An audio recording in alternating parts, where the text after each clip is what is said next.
Hi, this is Lynn Brunel, and I just want to say thanks for interviewing me and including me.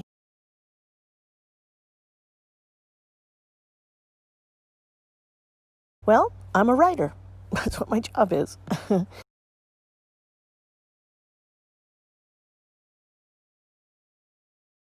first of all, I love my job.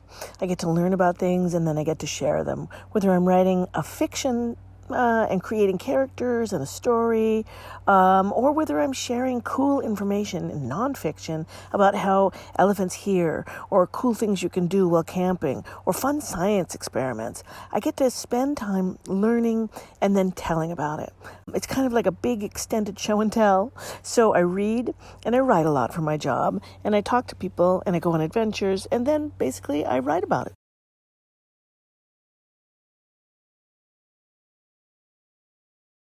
I think mostly I wanted to write so I could share ideas. That to me is the whole thing. That's like I like to make hard things accessible, but I like to just share ideas.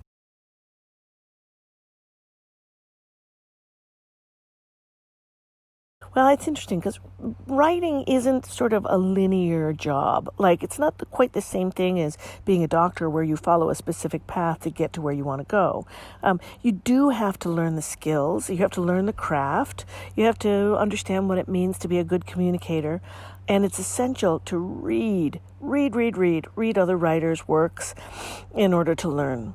My education itself was very eclectic. I majored in English, art, and biology in college. Then I went to art school because I liked art to study metalsmithing, and I got my master's degree in art education. I used to be a classroom teacher, and I always thought teaching from the art room was kind of the best because there was no wrong answer and I could get into a deeper level of understanding of things. I taught for years, and then I got into publishing where I learned how to edit and became an editor. And then I wrote for television. I was a writer for Bill Nye the Science Guy before I jumped into writing books and TV and magazines. So that's been my path. And, so again, it's more like life experience, but you really do have to learn your craft too. So, I think if you want to be a writer, follow everything that's interesting to you and learn the craft of writing on top of it and read.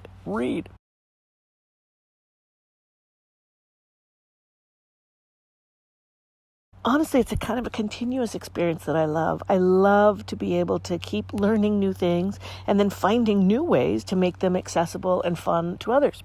So even hard things, a lot of people shy away from science or math or engineering or any of those STEAM things because they make people just yawn and walk out of the room. But I think that things are fascinating. And so if I can find ways to make these hard concepts easy and fun and engaging, that's my favorite part of my job.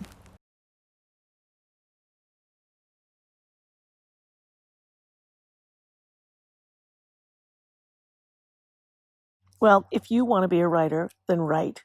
Read everything you can, stretch yourself, follow things that are interesting to you, write your ideas down, and play. Have fun. Believe in yourself and take the time to learn the craft of writing. Along the way, you're going to hear a lot of no's if you want to be a professional writer. A lot of people saying no's. People will say, no, I'm not going to buy that idea. People will say, no, nobody's going to be able to sell that idea.